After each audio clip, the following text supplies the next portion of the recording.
All right, so this next part of the phone approach, when you're talking to people, is the most important part. And this is really where your SDE comes from, where your schedule percentage comes from, and your show percentage comes from. So, so right after you say, how's that sound, which we've already explained in the other video, is not a question, it's why it's a period on your approach, right? If they can't make it, now if they can make it, you skip ahead, to, great, we'll email you a confirmation and get your email address, all right? But most of the time, I'd say about, I'd say maybe 50% of the time, they're going to give you some kind of, well, I don't know if I can come tonight, or, this and that, all right? The only reason someone should not come to the interview, all right, is if you told them, if you said to that customer, if you said to that person on the phone, hey, by the way, we're giving out $100 bills tonight, and tonight only at 6 o'clock. It's $100. So would you come down? Right. So if they said that, if they would say, look, I can't come down even if you're giving out $100. Now, why would someone not gonna, like, if they have a I have a final tonight, it's at 6 o'clock and the interview's at 6 o'clock, and even for $100, I'm not gonna come down. I'm not gonna miss my final, even though some students would, by the way. Or they're like, well, it's my funeral of my aunts, and I can't make it. Even for $100, I wouldn't miss the funeral. Okay, so but short of that, if they're like, well, I have a basketball game. Now, if they're this is the fall. If they're on like a Division I team, they're not going to miss their game for $100, right? But if they're playing in their intramural league, or their whatever, it's like, hey, it's a job interview. It's like, that's even up to $100 to $1,000, all right? So. So for $1,000, would I miss an intramural basketball game? Sure. Okay. And anything else. By the way, if they say, oh, I'm just busy, and they don't give you any reason, then they're a college student. They don't have a job. Or they're someone who doesn't have a job and is calling for a job. They aren't that busy. Okay. So, so point being is, short of like a funeral or a final, they should come in. All right. So. And you have to have that attitude. Again, if you don't have that attitude, what'll happen is they won't come in. They'll schedule for it. And what'll happen is again, remember, people don't just look for our job. Okay, they're not just like, oh, I just want to work for Vector and that's the only job I want. They filled out applications to like 15 people. They sorted 1,600 other Craigslist ads. They got, they were on the newspaper. They were seeing other options. And so the other receptionists at the other job, like, they're not even going to give this much information. They're like, we have interviews tomorrow at 5. Well, I don't know if I can come. Well, that's when we're having interviews. Like, that's it. Like, that's all you get. All right. Newsday, hires people to work, garbage jobs in the morning where they got to get up and be at the place at like 5:30 in the morning. They make minimum wage and stuffing newspapers into little plastic bags, so they can go and throw them out, and they're like, and they have open orientations, like, hey, we have an open interview, it's at this time. If you can't come, then tough. That's the time we're running the interview. So point being is they other companies have certain standards, and we have the same standards. And so the point being is, don't take nonsense from the rep. You want to help them, and our job pays a lot more and is a lot better than some of these other jobs that are a lot less accommodating to them. All right. So remember, college students like to procrastinate. People in general like to procrastinate. All right. So that's why you're going to use this part of the approach. All right. So how's that sound, Johnny? Johnny says, well, I really can't. I'm kind of busy tonight. Okay. It's like, okay, well. What do you have going on around that time? All right, so it says probe politely. Okay, again, it's not like, so what do you got going on? All right, but it's like, hey, so what do you got going on around that time? Well, I'm meeting up with some friends and we're supposed to be going out tonight. Okay, well, Johnny, I would love to. Now it says help solve their problem. Okay, so solve their problem whatever way they say. All right, so it's like, well, we're getting together with some friends. Say, Johnny, I completely understand. You want to go meet up with your friends tonight. However, this interview, is there any way you can reschedule with your friends, or maybe meet with them up a little later on, okay? Or if they're like, I have another job and I'm working. It's like, well, what time are you working, Johnny? What time do you get off work? Oh, I get there at like 5 and I don't leave until, like midnight, okay? It's like, well, John, is there any way you can maybe call in sick? Is there any way you can miss, job? Can you go to job late, and say, something like that? And the only reason I ask, okay, so then it says no pause. All right, if you're reading your approach, no pause. So you solve their problem, whatever it is. Can you get a babysitter? Can you miss this? Can you do that? Whatever you tell them to do, tell them to do it, okay? And then you do not pause, all right? So you say, so, so John, I know you have class tonight. Your class ends at 6, and the interview starts at 6. Is there any way you can get out of class a little bit early? Maybe like 5:30 or so you can get here on time. And I only ask you to do this because the manager is looking to fill the position in the next couple days. So if you're interested, it would definitely be in your best interest to make it at the time tonight. Okay, so how can you rearrange your schedule so that you can make the interview time tonight? All right.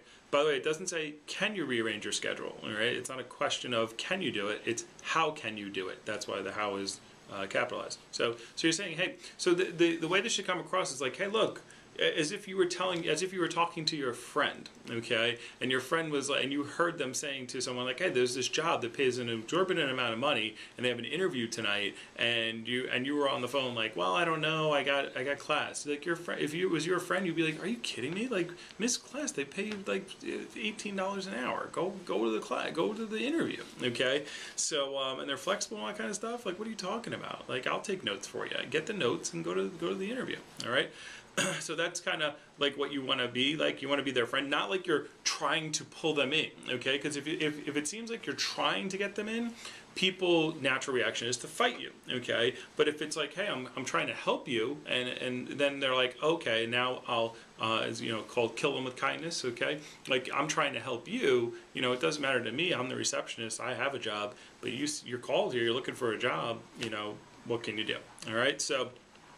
All right, so I'll read that again. So I only ask, and this is really important, this part of the phone approach. That's why I've made a separate video for it, because this part is more important than the rest of the approach altogether. So, John, so I completely understand you have class ends at 6:30, and the interview's at 6.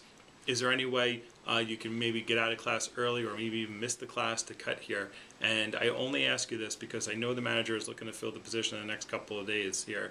And so if you're interested, it's definitely in your best interest to make it tonight at that time. So, so how can you rearrange your schedule so that you can make the interview time tonight? All right. Okay, now at that point, probably about 50% to 70% of the people that you talk to will say, yeah, okay, I'll move it, blah, blah, blah, blah, blah. All right, and then they'll schedule the appointment, and then you just go to great, we'll send you an email confirmation. Now, the other 20 to 30% will be like, no, I really honestly, and they'll tell you something else. I don't know if I can get off work. I don't want to miss this class, whatever. Okay? So you say, okay, well, Johnny, can I ask you a question? All right? How seriously are you looking for a job right now? All right? Now, again, this shouldn't sound mean. You see, it says there. It shouldn't be like, John, can I ask you a question? Like, how serious are you about a job? Yeah, like, that's not the way it should sound.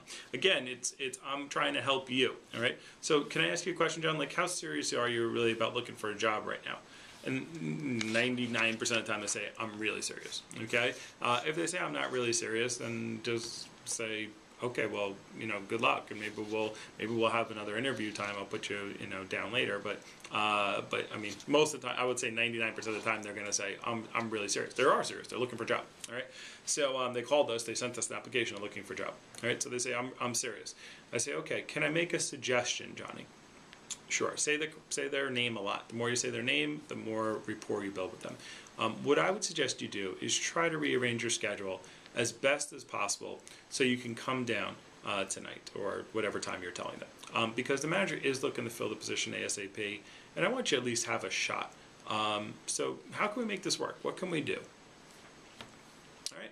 And so that's the second time. All right. Now, if there's still like, final, this and that, I really have a final, I can't do anything. But even if they tell you, look, I have a final tonight, I have a funeral tonight, you do this every single time. All right. And why are you doing it? You're doing it because if they have something that's that serious, that even if you had $1,000 that they wouldn't come down, you want to make it serious. So now, when you give them the next time, and you give them, when you get to this part, if they have a legitimate reason for not coming, okay, meaning that they're, we were giving away a $100 bill, they wouldn't show up. Now, when you do this next part, you can, whatever time you tell them, you can tell them at 2 a.m.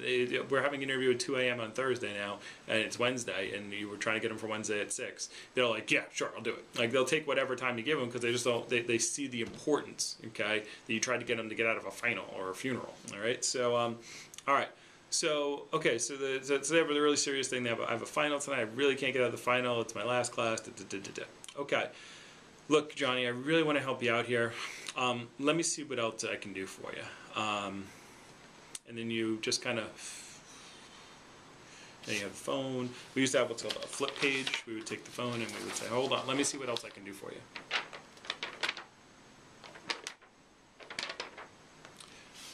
Actually, no. No, that's not going to work. Hold on. Okay, and we would just flip a page into the phone, right? And they would see their mental image is like, wow, they have she's flipping through an appointment book looking for something, all right? So I say, all right, Johnny, I'm not supposed to put anybody else in any other spot, but what I can do is I can squeeze you in tomorrow at 4:30. How's that sound? Right?